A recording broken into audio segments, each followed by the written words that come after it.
ओ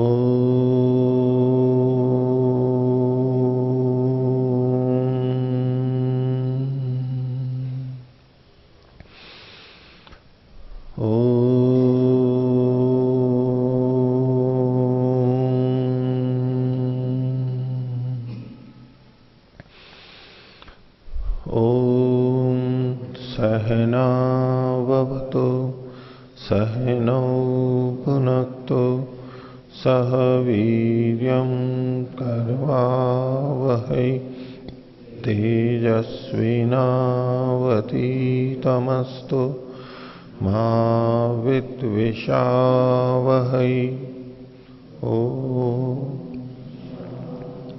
शांति शांति।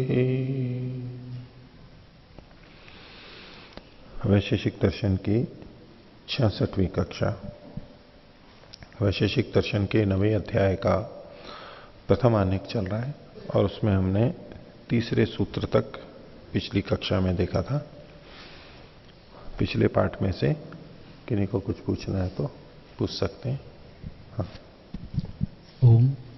पूजनीय आचार्य जी, 8वें अध्याय के दूसरे आनेक के सूत्र संख्या 4, 5, 6 वो एक साथ देखें तो जो पहले पढ़ा जा चुका है कि शरीर 5 भूतों व 3 भूतों के उपादान कारण वाला नहीं है, उसी बात की पुष्टि में पुनरावृत्ति के रूप में चौथे सूत्र में कहा है। और 5वें सूत्र में कहा है कि घ्राणेन्द्रिय का उपादान कारण पृथ्वी है, इसलिए कार्य कारण का सहयोग करता है, इसलिए घ्राणेन्द्रिय गंध के ग्रहण करती है। लेकिन नासिका की तरह तो पूरा शरीर ही पृथ्वी तत्व के उपादान वाला है, तो शरीर के अन्य अंगों से गंध ग्रहण क्यों नहीं होती है? अगर ऐसा कहा जाए कि नासिका में पृथ्वी तत्व की अधिकता है तो न्यूनता वाले अन्य कौन से तत्व हैं? अन्य तत्वों का तो उपादान के रूप में पहले ही निषेध कर दिया है। इसी तरह से प्रश्न 6ठे सूत्र में भी उठता है। रुकिए एक एक करके आपके प्रश्नों का उत्तर देते हैं। तो इसमें द्रव्येषु पंचात्मकत्वम प्रतिषिद्धम, यहाँ सभी द्रव्यों के लिए कहा गया है, सभी कार्य द्रव्यों के लिए, केवल शरीर के लिए नहीं। अब इसमें 5वें सूत्र के बारे में जो आपका प्रश्न है कि पृथ्वी तत्व की अधिकता नासिका में घ्राणेन्द्रिय में कही गई है, तो इसकी अधिकता है तो पूरा शरीर भी पृथ्वी महाभूत वाला ही है, तो फिर उसमें सब जगह भी गंध का ग्रहण क्यों नहीं होता है? वहां गंध होती है, लेकिन गंध के ग्रहण की शक्ति तो इंद्रिय में ही होती है। यहां जो ये प्रसंग चल रहा है 5वें और 6ठे सूत्र में, किस इंद्रिय से कौन सी चीज का ग्रहण होता है, ये भिन्न भिन्न क्यों होता है? इंद्रियों से पृथक जो शरीर है वहां तो चूंकि वो इंद्रिय ही नहीं है वहां पर, इसलिए उसका ग्रहण नहीं होगा। पूरे शरीर की दृष्टि से देखें तो इंद्रिय का होना जरूरी है ज्ञान के ग्रहण में, तो इसलिए बाकी जगह से भी गंध का ग्रहण हो ये तो इनका तात्पर्य नहीं है, तो इंद्रियों में ही लेना है। आगे आपका प्रश्न है कि घ्राणेन्द्रिय में यदि पृथ्वी तत्व की प्रधानता है तो न्यूनता या अल्पता किस चीज की है? तो यहां पर केवल उपादान कारण को ही नहीं लेना चाहिए। इन्होंने पृथ्वी को उपादान कारण माना था और अन्य महाभूतों का अणु का संयोग निषेध नहीं किया था, यानी अन्य महाभूतों के अणुओं का संयोग तो वहां पर भी है। तो जो उपादान कारण के रूप में है अथवा अन्य अणुओं का संयोग वहां पर है, दोनों ही दृष्टियों से जो कुल महाभूतों की स्थिति है उसमें गंध महाभूत की अधिकता है। तो अन्य जो 4 हैं या 3 हैं उनकी न्यूनता वहां पर होगी। ऐसे ही अन्य इंद्रियों में भी केवल उपादान की दृष्टि से नहीं देखिए, कुल मिला के उपादान और अणु संयोग, ये जो 2 बातें कही गई थी, इनमें उपादान तो सभी जगह पे पृथ्वी रहेगी ही, चाहे नेत्र हो चाहे कर्ण हो, क्योंकि वो शरीर ही है एक तरह से।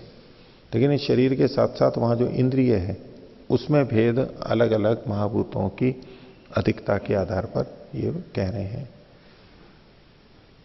तो अन्य महाभूतों की न्यूनता रहेगी। अन्य महाभूतों की न्यूनता रहेगी का मतलब ये नहीं लेना है कि अन्य महाभूतों को भी ये उपादान के रूप में स्वीकार कर रहे हैं। अन्य महाभूत तो उपादान है ही नहीं, वो स्पष्ट पहले कह ही दिया है। ठीक। और आचार्य जी, छठे सूत्र में रसना इंद्रिय में इन्होंने जल की अधिकता मानी है और उसको भी प्रकृति के रूप में कहा कि प्रकृति है, तो प्रकृति को पहले जो उपादान कारण के रूप में कह दिया है पहले सूत्र में, तो उपादान मतलब प्रकृति मतलब उपादान कारण। यहां इन्होंने इस बात को नहीं कहा है छठे सूत्र में कि ये उपादान है। कारण केवल इसमें कि रसनेन्द्रिय से रस का ग्रहण क्यों होता है इस रूप में, अलग अलग इंद्रियों से अलग अलग विषयों का ग्रहण क्यों होता है, इसका उत्तर दिया जा रहा है। रचना की दृष्टि से नहीं। रचना की दृष्टि से तो पृथ्वी उपादान कारण वाले हैं ये सब तत्व, ये सब इंद्रियां, पर इसमें भिन्न भिन्न विषयों का ग्रहण क्यों ऐसे होता है, भिन्नता क्यों होती है, केवल उसका कारण बताया जा रहा है। तो कारण है मतलब रसनेन्द्रिय, रस के ग्रहण में कारण, जिह्वा से रस का ग्रहण क्यों होता है, तो चूंकि वहां पर रस की यानी जल की अधिकता है, वो अणुसंयोग के रूप में ही देखनी होगी, वो उपादान कारण के रूप में नहीं। इसी तरह से त्वचा के अंदर भी, ऐसे ही नेत्र के अंदर भी उस तरह से उन तत्वों की वहां पर अधिकता ये मानते हैं, और जिसकी अधिकता है वो स्वसमान गुण का ग्रहण करती है, इसको पीछे से सिद्धांत माना जाता है। लेकिन इसकी स्पष्टता हम स्थूल रूप से यूं देखेंगे तो वो नहीं मिलेगी। स्थूल रूप से हम देखेंगे तो यूं तो पृथ्वी तत्व की या तो जल तत्व की, इनकी यूं हमारे को अधिकता दिखाई देगी। पूछिए हनुमान जी। वो 9वें अध्याय में प्राग अभाव और प्रध्वंस अभाव की चर्चा आई थी। हाँ। तो इसमें एक प्रश्न उठ रहा था कि जैसे कोई भी वस्तु हो वो क्या पहले कभी थी ही नहीं, क्योंकि परमाणु तो सीमित है और अनादिकाल से पृथ्वी का चक्र चलता आ रहा है, तो पीछे कभी न कभी तो बनी होगी, और वो भी कितनी बार बनी होगी, वो भी अनादि बार हो सकती बनी हो। तो ये फिर प्रागभाव कैसे रहेगा? हाँ, आप जिस तरह से व्याख्या कर रहे हैं कि इस बार जैसे पृथ्वी बनी है तो पृथ्वी तो पहले भी बनी थी, उसके पहले भी बनी थी, और ये अनादिकाल से प्रवाह से चली आ रही है। तो इस पृथ्वी का जिस पे हम हैं, हम ये कैसे कह सकते हैं कि इसका पहले अभाव था, यानी इस पृथ्वी से पहले कोई पृथ्वी नहीं थी, ये कैसे कह सकते हैं? ये आपका तात्पर्य वहां पर निकलेगा, आप जो कहना चाह रहे हो उससे ये तात्पर्य निकलेगा। ये पृथ्वी, जब हम ये कह रहे हैं कि इस पृथ्वी का प्राग अभाव था, इस पृथ्वी का प्राग अभाव था, इसका मतलब है इससे पहले तो पृथ्वी नहीं है, नहीं होनी चाहिए, पर अनादिकाल से प्रवाह से पृथ्वियां चली आ रही हैं, तो प्राग अभाव को कैसे कह सकते हैं? यही तो प्रश्न है आपका। इसको अभी पहले सुन लीजिए, इसको मैं स्पष्ट कर दूं कि यह है व्यक्ति की दृष्टि से कथन। आप जो कथन कर रहे हो वो जाति की दृष्टि से कर रहे हो कि इससे पहले भी पृथ्वी, पहले भी पृथ्वी। भाई ठीक है, पृथ्वी थी, लेकिन ये पृथ्वी थोड़ा ना थी पहले। ये ऐसा थोड़ा ना कह रहे हैं कि इससे पहले इस तरह की कोई पृथ्वी नहीं थी। क्या यही वाली पृथ्वी पहले थी? इस जैसी थी। उससे पहले भी कोई पृथ्वी थी, इस जैसी थी। सूर्य पहले था, इस जैसा सूर्य था। ऐसे ही आगे भी होगा। आप पृथ्वी पृथ्वी पृथ्वी जाति के रूप में अलग अलग व्यक्तियों को मिला करके कह रहे हैं, ये एक एक व्यक्ति के लिए कथन है। जो भी कार्य द्रव्य है, ये पृथ्वी एक कार्य द्रव्य है, तो ये पृथ्वी पहले कभी उत्पन्न नहीं हुई थी, जो हुई थी वो इस जैसी थी।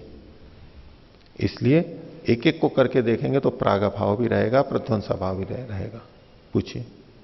मेरा व्यक्ति को लेके प्रश्न है जी, जैसे इस बार जैसी पृथ्वी बनी है जिन परमाणुओं से, उन्हीं परमाणुओं से कभी जैसे अनादि चक्र चलता आ रहा, तो उसमें कभी न कभी तो ऐसी पृथ्वी इसी प्रकार परमाणुओं से तो बनी होगी। इसी जैसी ना, ऐसी, यह तो नहीं ना, तो यही हो जाएगी जो, यही नहीं होगी ना, इस जैसी होगी। आप इस जैसी को यही मान करके कह रहे हो, आप समानता क्या देख रहे हो? ये तो नहीं थी, ये तो आप स्वयं भी स्वीकार कर रहे हो। इस जैसी मतलब फिर भी आप उसको पृथ्वी कह रहे हो, उसका मतलब है आप उसमें जाति देख रहे हो। जितनी भी व्यक्तियां, पृथ्वी नाम की व्यक्ति पहले जितनी भी हुई हैं, इकाई, व्यक्ति मतलब इकाई, उन सबको आप देख करके कह रहे हो। ठीक है, सतुरस्तम वही थे, उससे ये पृथ्वी बनी है, उन्हीं में से किसी से पहले बनी होगी, उन्हीं में से किसी पहले से और पहले वाली बनी होगी। या तो एक एक के लिए बात कही जा रही है। एक एक के लिए बात कही जा रही है। आपसे पहले, मेरे से पहले, आज तक जब से सृष्टि चली है, मैं पहले कभी नहीं हुआ था, आप भी पहले कभी नहीं हुए थे। आत्मा थी, ऐसा का ऐसा शरीर, सब कुछ, ऐसा पहले कभी नहीं हुआ। इसी में कह रहा था, इस ऐसा भी हो सकता है कि ऐसा व्यक्ति जैसे आप है, ऐसे पीछे भी आप बन सकते हो, क्योंकि वो भी अनादिकाल से चलता आ रहा है। तो कभी अनादिकाल से चलता चला आ रहा है, अनादिकाल से चलता चल रहा आ रहा है, लेकिन ये शरीर तो पहले ऐसा नहीं था, कभी भी नहीं। इसमें क्या प्रमाण है? अब तो एक संभावना है कि हो सकता है, मैं कहूं कि नहीं भी हो सकता है, हो भी सकता है, नहीं भी हो सकता है, तो क्या प्रमाण है इसमें? प्रमाण हो सकता है। हेतु तो यही है कि अगर सीमित होता तब तो ठीक है, नहीं बनेगा, लेकिन असीमित है, पीछे अनादि है, इसलिए कभी न कभी तो ये प्रक्रिया आई जाएगी। ये अलग था, उसकी भी उत्पत्ति हुई होगी। आपकी कल्पना के अनुसार लेते हैं, अभ्युपगम से ये शरीर है, इसकी उत्पत्ति हुई। वो पहले बिल्कुल जो ऐसा था उसकी भी उत्पत्ति हुई होगी।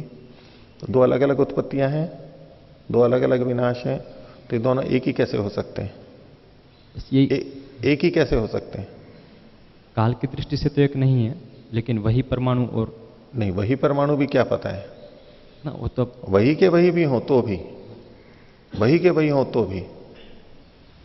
मान लो मिट्टी आपने ले ली, कोई 1 किलो मिट्टी ले ली, 1 किलो मिट्टी से आपने एक घर बनाया, बच्चे जैसे बनाते हैं, फिर उसको तोड़ दिया, फिर उसी मिट्टी से वैसा ही एक और घर बना दिया, ऐसे बना दिया, तो क्या कहेंगे? ये वही घर है या उसी जैसा है? उसी जैसा कहेंगे। उसी जैसा कहोगे ना, इसका मतलब है अलग अलग हुए ना। वो तो नाश हो गया, इसलिए इस दृष्टि से कह रहे। नाश हो गया तो यही तो बात है, नाश हो गया, उत्पन्न हो गया, तो अलग व्यक्ति हुई ना, ये अलग अलग हो गए। तो यहां आप एक एक को ही देखना है। एक बार जो मिट्टी से, उसी जैसे जो घर बार बार बना रहा है बच्चा, तोड़ रहा है फिर बना रहा है, तोड़ रहा है फिर बना रहा है, बिल्कुल वही उपादान है। अब प्रकृति में तो सत्वरस्तम इतने अधिक हैं कि हर बार आप कितना भी करो तो भी बिल्कुल वैसा का वैसा सारे सत्वरस्तंभ बिल्कुल वही के वही हो, तो अपने आप में बड़ा कठिन है उसकी परिकल्पना करना है। लेकिन मैं तो इस मिट्टी का एक स्थूल उदाहरण दे रहा हूं। उस मिट्टी से 1 किलो मिट्टी से उसने एक घर बनाया, 2 किलो से एक घर बनाया, तोड़ दिया, फिर वैसा का वैसा बना दिया, ऐसा 50 बार बना लिया उसने। तभी आप क्या ये कहेंगे कि ये वही घर है जो पहली बार बना था? अगर कह भी रहे हैं तो उसका मतलब होता है उस जैसा है ये। व्यक्ति 50 बार बना, 50 बार नष्ट हुआ, तो 50 व्यक्ति थी उसमें, उपादान कारण भले ही वही हो। इसलिए कोई भी वस्तु बनी है, उससे पहले उसका अभाव था, उसको प्राग अभाव कहा, और नष्ट होने के बाद में उसको प्रध्वंस अभाव कहा। और कोई बोलिए। आचार्य जी, सत्कारवाद और असत्कारवाद स्पष्ट नहीं है, इसमें क्या समानता है और असमानता है? देखिए, वैसे तो यहां पर कोई सत्कार्यवाद असत्कार्यवाद का वर्णन आया नहीं है पिछली चर्चा में। और पहले एक बार मैं कक्षा में बता चुका हूं कि सत्कार्यवाद किसे कहते हैं और असत्कार्यवाद किसे कहते हैं। कार्य का मतलब कार्यवस्तु, द्रव्य, गुण, कर्म जो भी है। सत का मतलब है विद्यमान भाव। कार्य अपनी उत्पत्ति से पहले भी विद्यमान था, ये जिस सिद्धांत में मानते हैं उसको कहते हैं सत्कार्यवाद। अर्थात कार्य उत्पन्न हुआ उससे पहले अभाव नहीं था। कार्य जो उत्पन्न हुआ उससे पहले अभाव नहीं था। अभाव से भाव की उत्पत्ति नहीं हुई है, कुछ था जिससे ये बना है। घड़ा मिट्टी से बना है, मिट्टी सत थी, तो सत्य होते हुए वो उपादान के रूप में आई और कार्य यानी घड़े की उत्पत्ति हुई। तो जब हम ये कहेंगे कि घड़ा शून्य से, अभाव से नहीं बना है, मिट्टी से बना है, इसको कहते हैं सत्कार्यवाद। असत्कार्यवाद कि जो कार्य उत्पन्न हुआ है वो उत्पन्न होने से पहले विद्यमान नहीं था। जो कार्य उत्पन्न हुआ है वो उत्पन्न होने से पहले विद्यमान नहीं था। घड़ा उत्पन्न हुआ तो उत्पन्न होने से पहले घड़ा विद्यमान नहीं था, वो वाला घड़ा। अन्य घड़े भले ही हों विद्यमान, अन्य घड़े भी जब जब वो उत्पन्न हुए उससे पहले वो विद्यमान नहीं थे। अगर पहले से ही घड़ा विद्यमान था, अगर हो ये माना जाए, तो फिर घड़े की उत्पत्ति का कथन क्या है? हम कहते हैं कि घड़ा बन गया, इसका मतलब है घड़ा उससे पहले नहीं था। तो जब कार्य को उत्पन्न होने से पहले न माना जाता है कि कार्य अपनी उत्पत्ति से पहले नहीं था, उत्पन्न होने के बाद उसका अस्तित्व आया, इसको कहते हैं असत्कार्यवाद। तो सत्कार्यवाद और असत्कार्यवाद समाज के अंदर, दर्शन के क्षेत्र में इन दोनों को परस्पर विरुद्ध सिद्धांत कहा जाता है कि सांख्य और योग सत्कार्यवाद को मानते हैं और न्याय और वैशेषिक असत्कार्यवाद को मानते हैं। और ऐसा करके परस्पर बहुत विरोध बताया जाता है। लेकिन दर्शनों में, चूंकि वैदिक दर्शन है, इनमें परस्पर विरोध नहीं है। इसको ध्यान में रखते हुए इन दोनों को देखना है। और दोनों में कोई विरोध नहीं है। उदाहरण से मैं बोलता हूं फिर से। सत्कार्यवाद ये कह रहा है कि घड़ा बनने से पहले मिट्टी थी, बिना मिट्टी के घड़ा नहीं बन सकता, बिना सत्ता के कार्य द्रव्य नहीं बन सकता, सत से ही सत बनेगा, सत से ही कार्य द्रव्य बनेगा, अभाव से भाव की उत्पत्ति नहीं होती। ये सत्कार्यवाद है, ये ठीक है। और असत्कार्यवाद ये नहीं कह रहा है कि बिना मिट्टी के घड़ा बन गया है। जो विरोध करते हैं वो इसलिए ऐसा करते हैं कि सत्कार्यवाद तो ये कह रहा है कि घड़े से पहले, घड़े की उत्पत्ति से पहले भी घड़ा था, घड़े की उत्पत्ति से पहले भी घड़ा था। और असत्कार्यवाद कह रहे हैं कि घड़े की उत्पत्ति के पहले घड़ा नहीं था। मैं दोनों दृष्टियों से व्याख्या करता हूं तो उसमें दोनों में विरोध दिखाई देगा। अभी एक पक्ष उत्पत्ति से पूर्व घड़ा नहीं था, यह हो गया असत्कार्यवाद।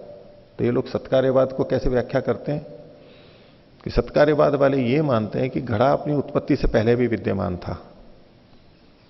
घड़ा जब उत्पन्न हुआ उससे पहले भी वो विद्यमान था। तो ऐसा सत्कार्यवाद नहीं है कि घड़ा उत्पन्न हुआ उससे पहले भी घड़ा विद्यमान था, जबकि वो ऐसा कहते हैं। ऐसा मानेंगे कि घड़ा उत्पन्न होने से पहले भी घड़ा विद्यमान था, तो ये तो झूठ हो ही जाएगा। कहां था घड़ा? तभी तो बनाना पड़ा। अगर पहले से ही बना हुआ होता तो घड़ा बनाने की आवश्यकता ही नहीं थी। दूसरी दृष्टि, सत्कार्यवाद का एक ठीक अर्थ कि घड़ा उत्पन्न हुआ उससे पहले भी कुछ था, भाव था, मिट्टी थी, तब वो घड़ा उत्पन्न हुआ, ये तो सत्कार्यवाद हुआ। तो बोले सत्कार्यवाद तो ये मानते हैं सत्यकार्यवादी सत्कार्यवाद में, और असत्कार्यवादी वाद में ये मानते हैं कि बिना मिट्टी के ही घड़ा बन गया। सत्कार्यवाद वाले कहते हैं मिट्टी से घड़ा बना, असत्कार्यवाद वाले कहते हैं कि बिना मिट्टी के घड़ा बन गया, यानी अभाव से घड़ा बन गया। अब ऐसे देखेंगे तो असत्कार्यवाद गलत सिद्ध होगा। तो जो पहली व्याख्या थी सत्कार्यवाद की वो भी ठीक नहीं है, और जो दूसरी व्याख्या असत्कार्यवाद की थी वो भी ठीक नहीं है। दोनों को हमें कैसे देखना है? घड़ा उत्पन्न हुआ उससे पहले कारण के रूप में मिट्टी विद्यमान थी, सत थी। घड़ा उत्पन्न हुआ, घड़ा अपनी उत्पत्ति से पहले सत था, मिट्टी के रूप में था, शून्य नहीं था। तो सत्कार्यवाद केवल इतना सा कह रहा है कि शून्य से अभाव से भाव की उत्पत्ति नहीं हुई है, शून्य से सत उत्पन्न नहीं हुआ है, कुछ था उससे कुछ बना है। वैशेषिक भी मानता है मिट्टी से घड़ा बना है। लेकिन असत्कार्यवाद क्या कहता है कि घड़ा उत्पत्ति के पूर्व घड़े के रूप में नहीं था, अपने कारण के रूप में था। तो दोनों ही उसी बात को मानते हैं। तो इसमें परस्पर विरोध नहीं है। सत्कार्यवाद और असत्कार्यवाद कहने की शैली है, अलग अलग दृष्टियों से ये दो बातें कही गई हैं, इनमें परस्पर विरोध नहीं है। तो ये सत्कार्यवाद और असत्कार्यवाद हो गया। ठीक है, और कोई? जी, पृष्ठ संख्या 112 पर सूत्र 3, इसमें अर्थांतर से क्या लेना चाह रहे हैं? अर्थांतर से ये लेना चाहते हैं प्राग अभाव, प्राग असत और सदसत, यानी प्राग भाव और प्रध्वंसा भाव। तो प्राग भाव से प्रध्वंसा भाव अलग है। केवल इतना बताना चाहते हैं कि असतः क्रियागुण व्यपदेश अभावात अर्थांतरम।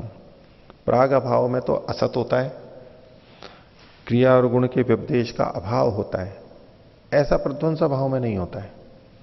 प्रध्वंसा भाव में क्रिया गुण का व्यपदेश पहले होता है और फिर उसका नाश होता है। यही बस अंतर है। पर प्रध्वंसा भाव के बाद तो क्रिया गुण का व्यपदेश नहीं होता। नहीं होगा, पर इसमें न रहते हुए होता है। असतः, उसमें सतह होने के बाद में नहीं होता है।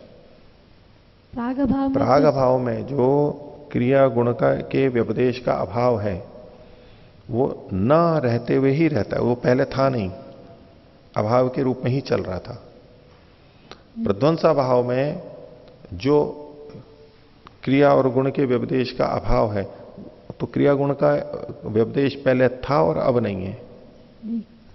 प्राग भाव में न होते हुए नहीं था, प्रध्वंसा भाव में होते हुए अब नहीं है। था और अब नहीं है। प्राग भाव में नहीं था और नहीं है, प्रध्वंसा भाव में था और अब नहीं है। इसी रूप में भेद है केवल। ये एक ही द्रव्य की बात कर रहे हैं। एक ही द्रव्य की बात कर रहे हैं। एक ही द्रव्य की दोनों स्थितियों को, उत्पत्ति से पूर्व में और उत्पत्ति के बाद में। एक द्रव्य की और फिर इसी तरह सब द्रव्यों पे भी, लेकिन ये दोनों एक एक द्रव्य पे अपने अपने में लगेंगे। हाँ, तो आगे देखिए।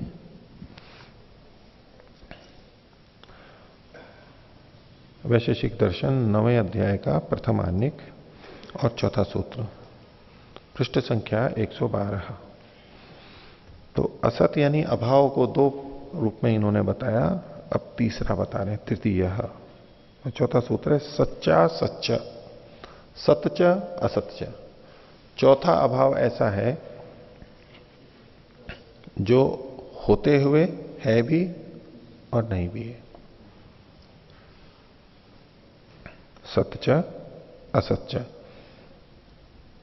वो कैसे है? इसके लिए कहते हैं अन्योन्या भाव। अन्य अन्य अभाव, एक का दूसरे में अभाव। घड़ा कपड़ा नहीं है, कपड़ा घड़ा नहीं है। घड़ा घड़े के रूप में है लेकिन कपड़े के रूप में नहीं है। कपड़ा कपड़े के रूप में है लेकिन घड़े के रूप में नहीं है। तो वो ऐसा जो खुद विद्यमान है, सत है, लेकिन फिर भी अन्य का निषेध वहां पर किया जाता है, इसके लिए वो असत के रूप, इसको कहते हैं अन्योन्य अभाव, एक में दूसरे का अभाव। भाष्य देखिए, भावश्च असौ अभावश्च इति खलु उभय विधो अन्योन्या भाव। भाव भी है और अभाव भी है। सत और असत को इन्होंने भाव और अभाव के रूप में खोल दिया, और ये दोनों ही प्रकार का जो होता है वो अन्योन्या भाव है। इसको खोल रहे हैं अगौर अश्व। अश्व घोड़े के लिए यहां पर कहा जा रहा है। तो घोड़ा तो अपने आप में है वो, लेकिन गाय नहीं। अगौ अश्व, जो गाय नहीं है ऐसा अश्व, और अनश्व गौ, जो घोड़ा नहीं है ऐसी गाय। ऐसा भाषा में प्रयोग नहीं होता है व्यवहार में।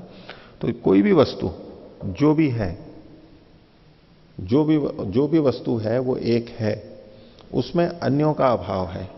इस दृष्टि से जब एक दूसरी नहीं है, इस रूप में भी हम अभाव का कथन करते हैं। हमने किसी को कहा कि आप वहां पर जाइए, वहां पर पेंसिल रखी हुई है। वो गया, वहां पर पेन रखा था। उन्होंने कहा कि यहां तो पेन है, पेंसिल नहीं है।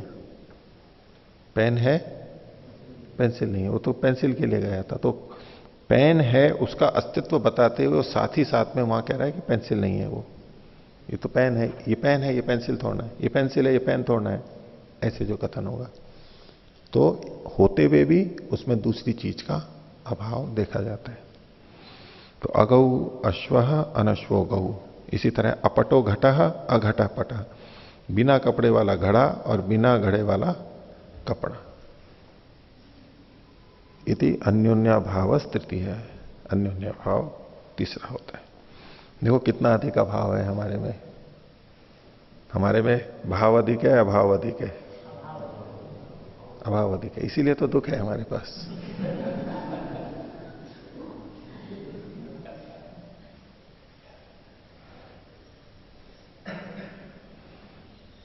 अब इसको ये नकारात्मक दृष्टि से देखेंगे, हमारे पास अभाव बहुत ज्यादा है, ये अभाव है, ये अभाव है, ये अभाव है, तो ये नकारात्मक दृष्टि हो गई।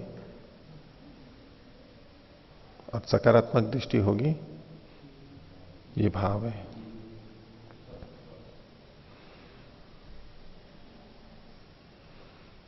आगे देखिए चौथा सूत्र, चौथा अभाव। तो पांचवा सूत्र है यच्च अन्यत असत अतः तद असत। ये पांचवा अभाव, चौथा अभाव, हाँ पांचवा सूत्र है, चौथा अभाव है यच्च असत, यच्च अन्यत असतः। जो अब तक अभाव का एक उससे भिन्न है, वो क्या है? तद असत, वो बिल्कुल अभाव है। इसको कहा अत्यंत अभाव। अत्यंत अभाव, जो न थी, न होगी, न है, हर काल में जो चीज नहीं है, कभी भी नहीं होगी, उसको कहते हैं अत्यंत अभाव। प्राग अभाव पहले नहीं थी लेकिन अभी है। प्रध्वंसा भाव पहले थी, अब नहीं है। अन्योन्या भाव तो वर्तमान में एक दूसरे का नहीं है, वो तीनों कालों में लगता है। लेकिन अत्यंत अभाव जैसे कि आकाश के फूल, खरगोश के सींग, वंध्या पुत्र, वो न पहले था, न है, न होगा, जिसको कभी भी नहीं होगा, वो उसको कहेंगे अत्यंत अभाव। भाष्य देखिए, तो यत च अन्यत असत, तो यत खलु प्राग असतः प्रध्वंसा सतः अन्योन्या सतः अन्यत। जो पीछे तीन बताए थे, प्राग अभाव, प्राग असत, सदसत और सच्च असच्च, इन तीनों से जो भी अलग है, इन तीनों अभावों से भी जो भिन्न है, तद असत, वह असत खलु प्राग अभावात प्रध्वंसाभावात अन्योन्याभावात भिन्नो। प्राग अभाव, प्रध्वंसाभाव, अन्योन्याभाव, इनसे भिन्न अभाव वो कौन सा है? अत्यंताभावश्च चतुर्थः, अत्यंत अभाव है। अभाव को अलग अलग ढंग से समझने की शैली से यह कथन किया गया। ये चौथा होगा। तो अब आगे कह रहे हैं भाई अभाव का ज्ञान कैसे होता है। सत्तात्मक वस्तु है, उसका ज्ञान तो हमारे को होता है इंद्रियों से, तो अभाव का ज्ञान कैसे होता है? तो छठे सूत्र में कहा अभाव कथम ज्ञायते अत्रुच्यते, अभाव का ज्ञान कैसे होता है। छठा सूत्र है असदिति भूत प्रत्यक्षाभावात भूत स्मृतेर विरोधी प्रत्यक्षवत। असत इति, असत, असत के रूप में, अभाव के रूप में जब हम देखते हैं, ये जो ज्ञान करते हैं, ये अभाव भूत प्रत्यक्ष का अभाव है। भूत का मतलब यहां पर सत लिया है, सत्ता, सत्तात्मक वस्तु। तो सत के प्रत्यक्ष का अभाव ही असत है। जो सत्तात्मक वस्तु है उसका न होना, उसके प्रत्यक्ष का अभाव ही, ये ही असत है। भूत स्मृते है, और उस समय हमें उस सत्तात्मक चीज की स्मृति रहती है। हम कहें कि यहां पर इस भवन में वृक्ष का अभाव है, तो वृक्ष की के प्रत्यक्ष का अभाव है, बस इसी को हम कह रहे हैं कि वृक्ष का अभाव है। लेकिन वृक्ष की स्मृति हमारे को है कि वृक्ष कुछ होता है, और इस भवन में वृक्ष नहीं है, इस भवन में सर्प नहीं है, इस भवन में हाथी नहीं है, इत्यादि। तो उसकी स्मृति हमारे को रहती है। तो भूत स्मृते विरोधी प्रत्यक्षवत, तो प्रत्यक्ष का जो विरोधी होता है, जो प्रत्यक्ष तो सीधी चीज होती है, और उसका विरोधी विपरीत जो होता है, उसके समान यहां पर होगा। भूत स्मृति के विरोधी प्रत्यक्षवत, जैसे प्रत्यक्ष चीजों का, जो विद्यमान चीजों का हमें बोध होता है, उससे भिन्न यहां पर होता है, उसी से हमें असत का, अभाव का ज्ञान होता है। तो भाष्य देखिए, असदिति अभावः खलु भूत शब्द प्रायेण दर्शन शास्त्रे सद अर्थकः। यह जो सूत्र में भूत प्रत्यक्ष है, तो भूत का मतलब यहां पर तो महाभूत वाला भूत ना लेकर के इन्होंने कहा कि भूत शब्द दर्शन शास्त्र में सत अर्थ वाला होता है। सत मतलब सत्ता है जिसकी, यानी भाव, उस अर्थ वाला होता है। तो सतो भावात्मकस्य प्रत्यक्षानंतरवर्तिनो अभावात्, तो सतः जो विद्यमान है भावात्मक है, उसके प्रत्यक्ष के अनंतर बाद में होने वाला जो अभाव है उससे सदवस्तु घटादि स न प्रत्यक्षम भवति। तो अभाव से जो सदवस्तु है घटादि, वह जब प्रत्यक्ष नहीं होती है, यथा उत्पन्न सन, जैसे कि उत्पन्न हुआ प्रध्वंसात् पूर्वम प्रत्यक्षम भवति, जो उत्पन्न हुआ है जब तक उसका नाश नहीं हो जाता तब तक उसका प्रत्यक्ष होता है। न तथा प्रध्वस्त समय, जब वो नष्ट हो जाता है तब उसका वो प्रत्यक्ष नहीं होता है। पुनः भूत स्मृति है, और फिर उस विद्यमान की स्मृति से भूत स्मृति को खोल रहे हैं। सद वस्तु न स्मृतिश्च, जो सत्तात्मक वस्तु है उसकी स्मृति से स्मृते खलु तत्त सदरूप द्रव्यम, वह सत्तात्मक वस्तु हमें स्मरण में आती है। और तन नास्ति तस्मात्, चूंकि वो नहीं है इस तरह से जो सत्तात्मक वस्तु हमें स्मरण में आती है वो अब यहां नहीं है। विरोधी प्रत्यक्षवत अभावस्य विरोधी भाव, विरोधी प्रत्यक्ष के समान। विरोधी का मतलब है अभाव का विरोधी जो भाव है उसके प्रत्यक्ष के समान। जैसे भावात्मक वस्तु का हम प्रत्यक्ष करते हैं, ऐसे ही अभावात्मक का भी प्रत्यक्ष करते हैं। अभावस्य विरोधी भाव तस्य विरोधिनो भावस्य, उसका विरोधी जो होता है भावस्य, उसी को खोल रहे हैं। भावात्मकस्य प्रत्यक्षत्वम इव, भावात्मक वस्तु के प्रत्यक्ष के समान प्रत्यक्षत्वम भवति ही अभावस्यापि, अभाव का भी उसी तरह प्रत्यक्ष होता है। भावो यथा प्रत्यक्षम भवति तथा ही अभावो भी प्रत्यक्षम भवति, जैसे भाव का प्रत्यक्ष होता है वैसे ही अभाव का प्रत्यक्ष होता है। इसमें इनका तात्पर्य इस तरह से है कि जिस वस्तु की सत्ता का बोध हमें जिस इंद्रिय से होता है, जिस वस्तु की सत्ता का बोध हमें जिस इंद्रिय से होता है, उस वस्तु के अभाव का बोध भी उस इंद्रिय से होता है। तो जैसे नेत्र से हम देखते हैं वृक्ष है, तो नेत्र से ही हमें पता लग जाता है कि वृक्ष नहीं है। जैसे कि छू करके हम देखें वृक्ष को और छूने से वो वहां नहीं पता लग रहा है, तो वो वृक्ष नहीं है। ऐसे ही तो उन्हीं इंद्रियों से उसके अभाव का भी ज्ञान होता है। तो जैसे अभाव के विरोधी जो भाव है उसका प्रत्यक्ष होता है, ऐसे ही इनका होता है, उसी इंद्रिय से होता है। और बोल रहे हैं भाव सदात्मना प्रत्यक्षम भवति, भाव जो है वो सत्तात्मक रूप से प्रत्यक्ष होता है। अभावो असदात्मना प्रत्यक्षम भवति, प्रत्यक्ष तो दोनों का होता है, लेकिन सत्तात्मक वस्तु भावात्मक रूप से सदात्मना प्रत्यक्ष होता है कि वो है इस रूप में प्रत्यक्ष होता है। और जो अभाव है वो असदात्मना, ये नहीं है इस रूप में प्रत्यक्ष होता है। होने के रूप में प्रत्यक्ष और न होने के रूप में प्रत्यक्ष, लेकिन प्रत्यक्ष दोनों का ही माना जाता है। यदि स्वभाव, यदि तू अभाव प्रत्यक्ष, यदि तू अभाव, यदि अभाव का जो अभाव है वह प्रत्यक्षम न भवे, तो उसका प्रत्यक्ष ही न हो, तथा तो अभावो न वक्तुम शक्यता, फिर तो उसका कुछ कथन भी नहीं किया जा सकता अभाव का। इति प्रध्वंसा भाव उक्ता, इस प्रकार से इन्होंने प्रध्वंसा भाव को कहा कि कोई चीज विद्यमान है, अब उसका हमारे को बोध नहीं हो रहा है, तो अभाव का भी हमें ज्ञान होता है, अभाव का भी ज्ञान होता है। कोई ये कहने लगे अभाव है तो अभाव का क्या ज्ञान होगा, लेकिन अभाव का भी हमें ज्ञान होता है। आगे 7वां सूत्र, तथा अभावे भाव प्रत्यक्षत्वाच्च, तो उसी प्रकार से अभाव में, तो यहां पर प्राग भाव के बारे में कह रहे हैं। तथा प्रत्यक्षात पूर्वम, यानी प्रत्यक्ष से पहले प्राग भाव में भी प्रत्यक्षत्वम विज्ञेयम, उसका भी प्रत्यक्षत्व होता है।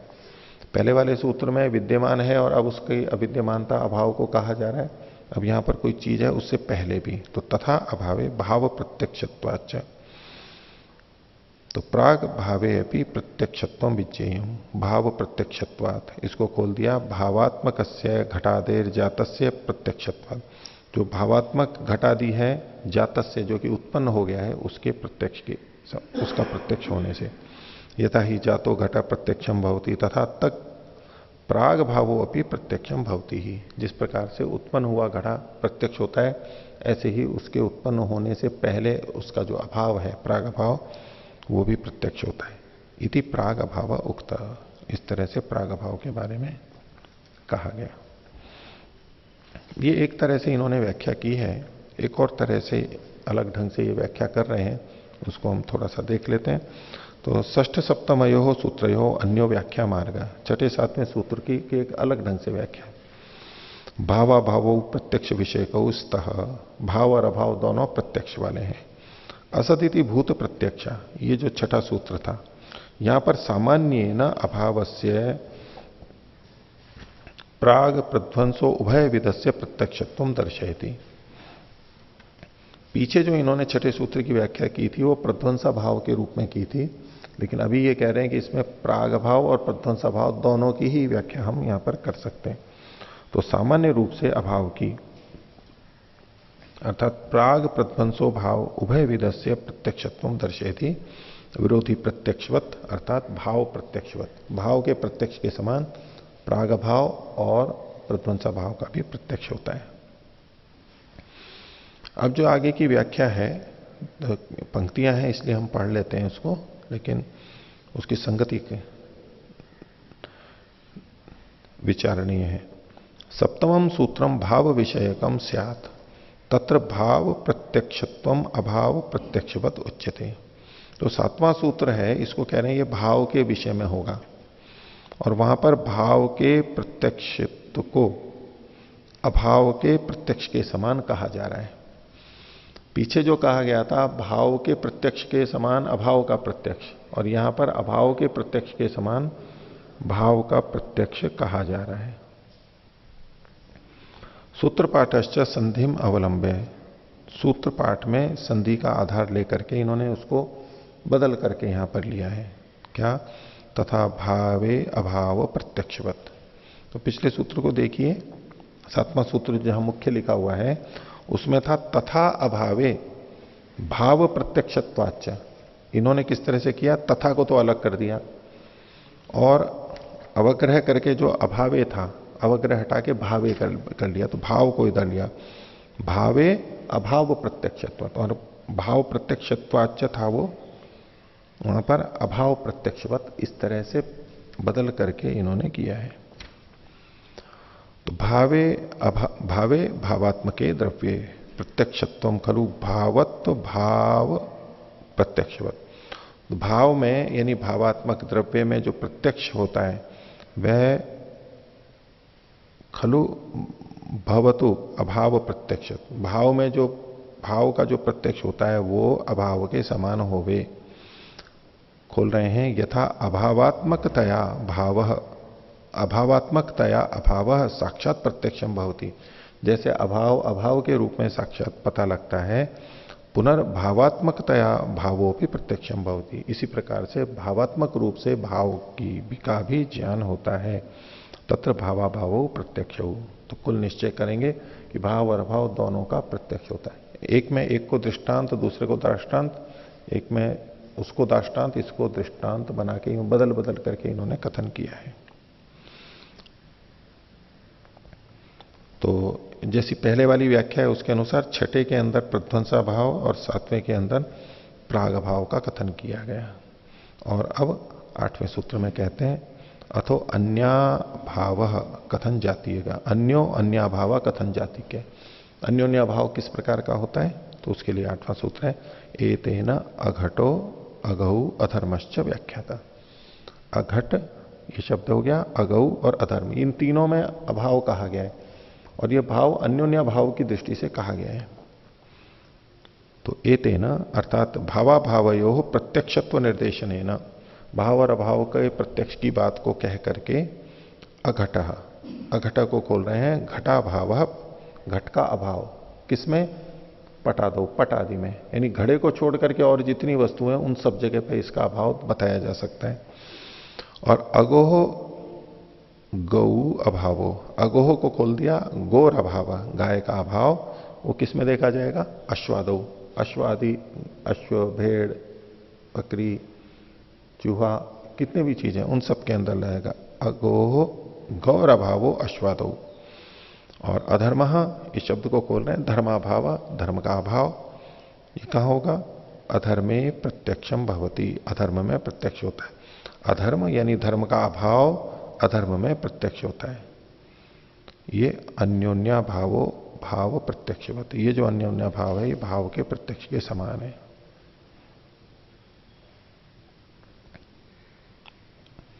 आगे देखिए, यस्य अभावस्य प्रत्यक्षत्वम प्रदर्शितम तस्य स्वरूपम उच्यते।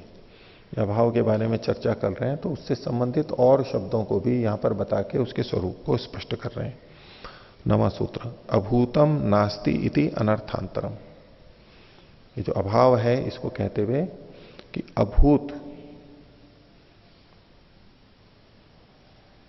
अभूत का मतलब है असत, भूत का मतलब सत और अभूत का मतलब असत, जो नहीं है। और नास्ति, न अस्ति, अस्ति के अभाव को कह रहे हैं नास्ति, यहां भी निषेध कर दिया गया नास्ति। तो अभूतम नास्ति इति अनर्थांतरम, ये जो शब्द है ये समानार्थक है, भिन्न भिन्न अर्थ वाले नहीं है। भाष्य देखिए, अभूतम इसको खोल दिया, असत यद्वा न विद्यते, अभूत कह लें, असत कह लें या अविद्यमानता न विद्यते। इति तु अभिन्नार्थकम एकार्थकम अस्ति, अभिन्न अर्थ वाले अर्थात एक ही अर्थ वाले हैं, समान अर्थ वाले हैं। खोल रहे हैं, भूतम सदवस्तु रूपम, भूत का मतलब है जो सत्तात्मक वस्तु है, सत्तात्मक वस्तु का रूप है। और अभूतम असद अभाव, असद भाव, असत अभाव, अभूत का मतलब है असत, उसी को आगे कह रहे हैं अभाव। यद्वा, दूसरे ढंग से कह रहे हैं न अस्ति, नहीं है, यत सत तदस्ति, जो सत है वो है, यन्न सत खलु असत तन्नास्ति अभाव, तो जो न सत, सत नहीं है, अर्थात खलु असत, असत है, तत् वह नास्ति, वह नहीं है, और उसी का अभाव है, अभाव है। तो अभूतम अपि तु अभाव सदात्मना, अभूत का मतलब भी यही है, अभाव सत्तात्मक रूप से ना होना। और नास्ति इति तु अभाव प्रवर्तन क्रिया, और जो नास्ति ये भी अभाव है, ये प्रवर्तन क्रिया का अभाव है। अभूत में सत्तात्मक के अभाव को बताया जा रहा है और नास्ति में उसकी प्रवर्तन क्रिया विद्यमानता का निषेध किया जा रहा है। भवति इति भावः सदात्मना प्रवर्तन क्रिया च उभय व्युत्पत्त्या, जो होता है, भवति इति भावः, जो होता है उसको भाव कहते हैं। भवति यही उसका स्वरूप है, भाव का मतलब होता है भवति, होता है। वो किस तरह से? दो तरह से होता है, एक सदात्मना यानी उसकी विद्यमानता है, और एक प्रवर्तन क्रिया, उसकी प्रवृत्ति हो रही है इस रूप में। इति उभय व्युत्पत्त्या, दोनों तरह से इसको देख सकते हैं, एक तो सदात्मना, एक प्रवर्तन क्रिया।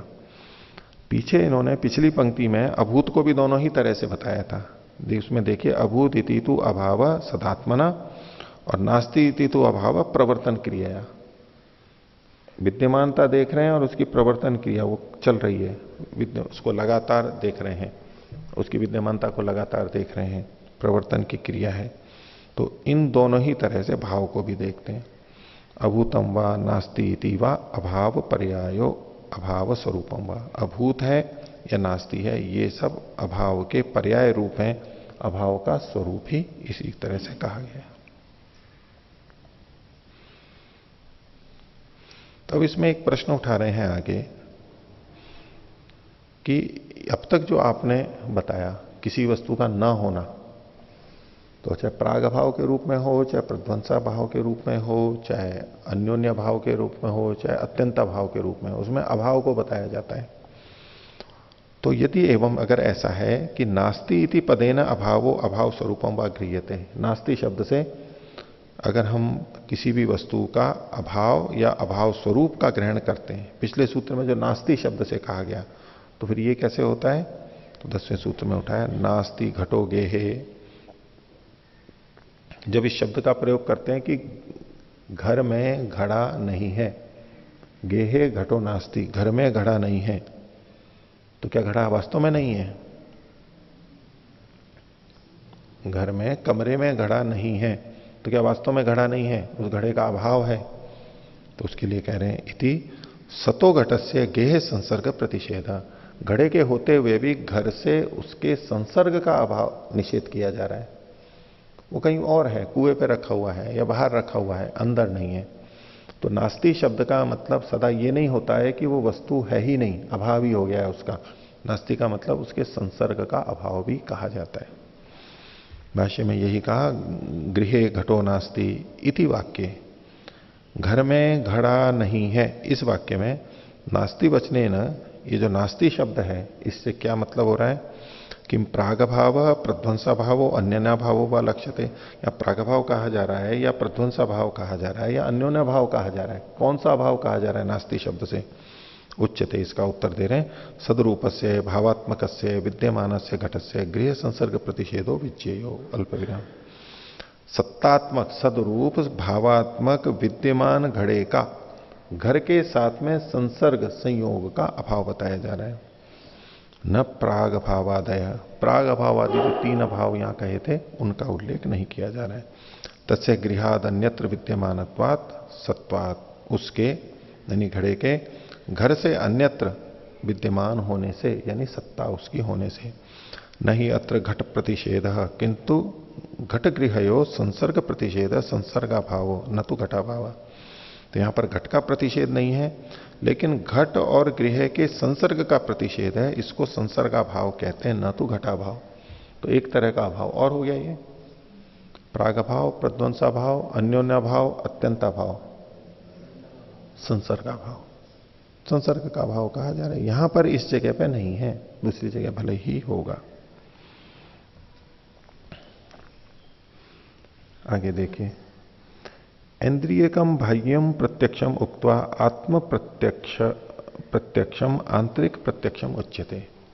तो पीछे जो अब तक इन्होंने बताया बाह्य प्रत्यक्ष, उसको बता करके, बाह्य प्रत्यक्ष को बता करके, इंद्रिय प्रत्यक्ष को बता करके अब आंतरिक या अबाह्य प्रत्यक्ष के बारे में बताया जा रहा है, वो कैसे होता है। तो 11वां सूत्र, आत्मनि आत्म मनसो संयोग विशेषात आत्म प्रत्यक्षम। आत्मनि यानी आत्मा में, सप्तमी है, इसको विषय सप्तमी के रूप में भी लेते हैं कि आत्मा के विषय में। आत्म मनसो संयोग विशेषात, आत्मा और मन के एक विशेष प्रकार के संयोग होने से आत्म प्रत्यक्षम, आत्मा का प्रत्यक्ष होता है। यानी आत्मा का प्रत्यक्ष मन के संयोग से होता है। आत्मा के प्रत्यक्ष में दोनों तरह से यहां पर व्याख्या की गई है, एक जीवात्मा के संदर्भ में, एक परमात्मा के संदर्भ में। हम दोनों को भाष्य के अंदर देखते हैं। आत्मनो मनसश्चैव विशिष्ट संयोगात, आत्मा और मन के विशेष प्रकार के संयोग से, क्योंकि आत्मा और मन का संयोग अनेक प्रकार से होता है।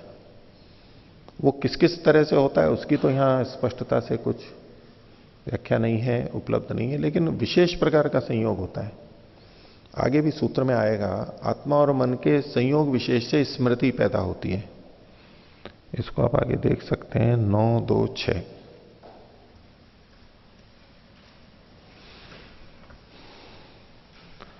आत्म मनसो संयोग विशेषात संस्काराच स्मृति, स्मृति कैसे उत्पन्न होती है उसमें यहां पर कारण बताया। आत्मा और मन का संयोग विशेष और संस्कार, इससे स्मृति पैदा होती है।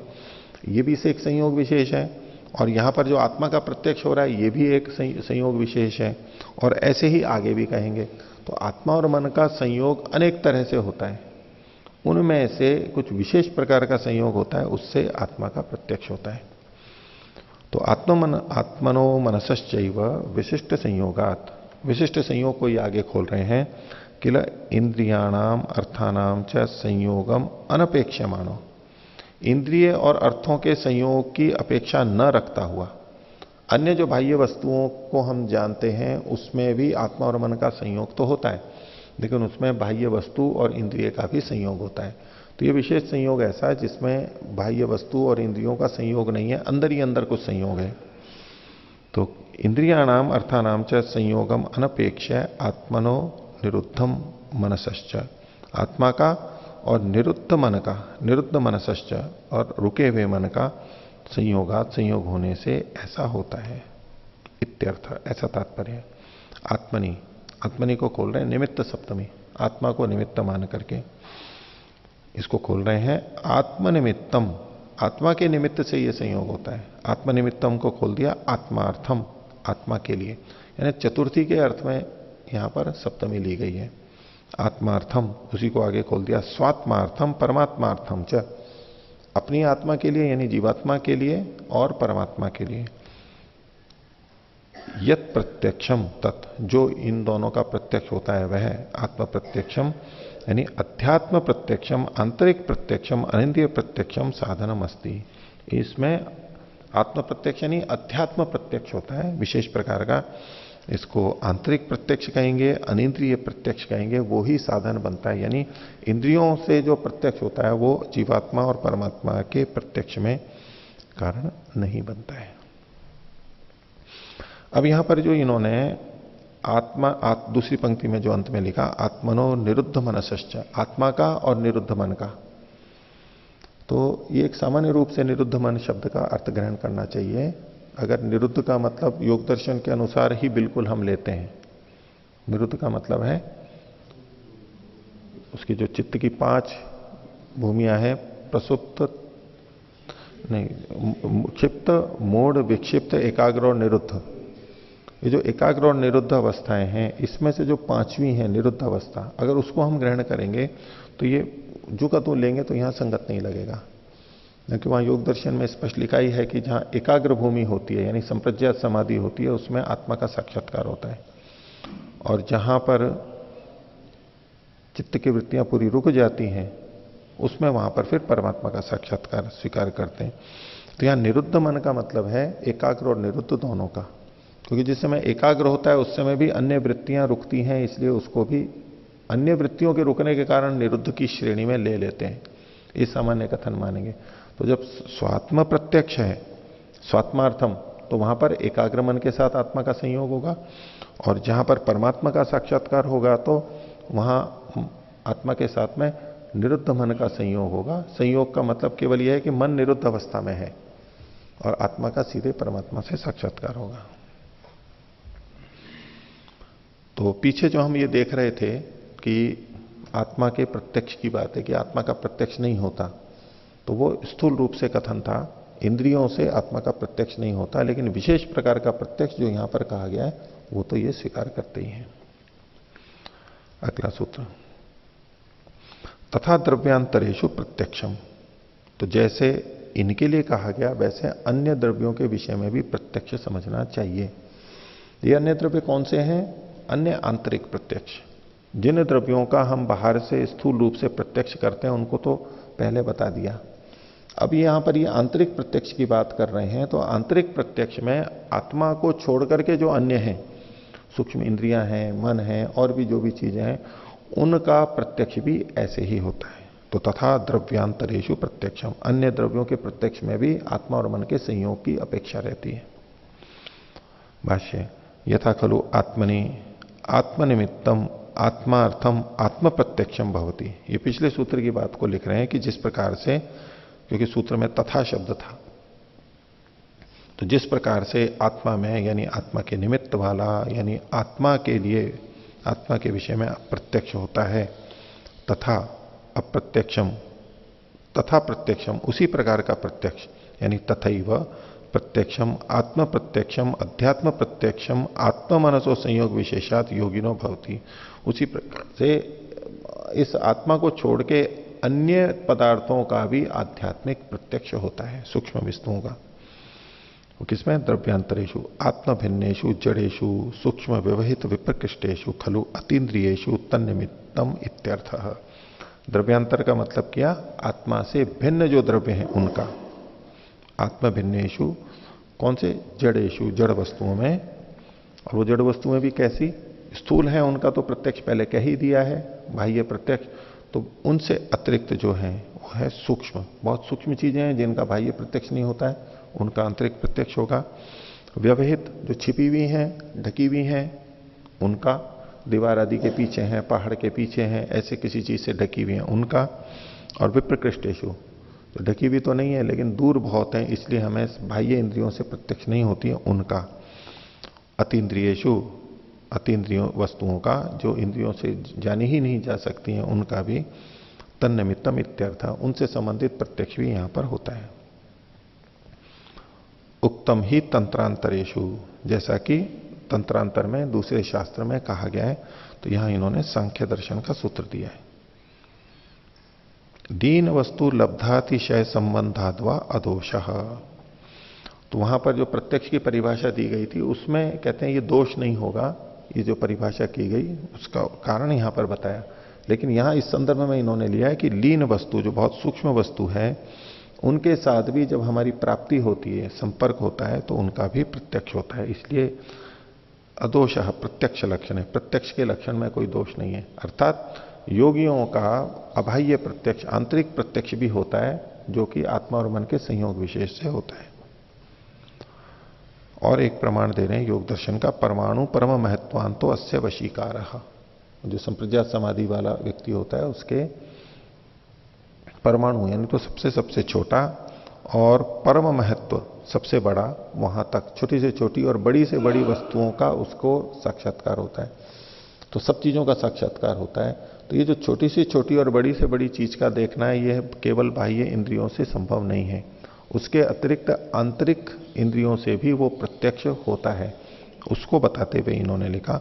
तो इसलिए 12वें सूत्र का अर्थ किया, तथा द्रव्यांतरेषु प्रत्यक्षम, बाह्य प्रत्यक्ष से भिन्न आंतरिक प्रत्यक्ष और आत्मा को छोड़ करके जो चीजें हैं उनका प्रत्यक्ष भी ये विशेष प्रकार से होता है। आत्मा और मन के संयोग विशेष से योगियों का, साधकों का आंतरिक प्रत्यक्ष होता है।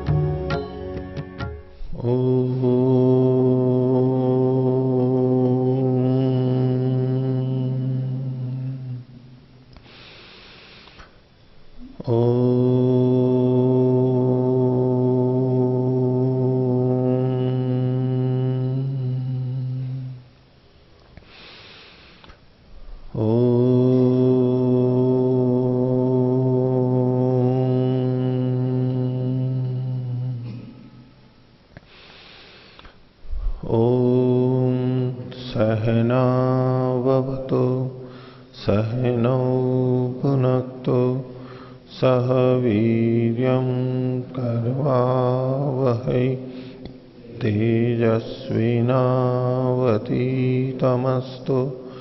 मा विद्विषावहै।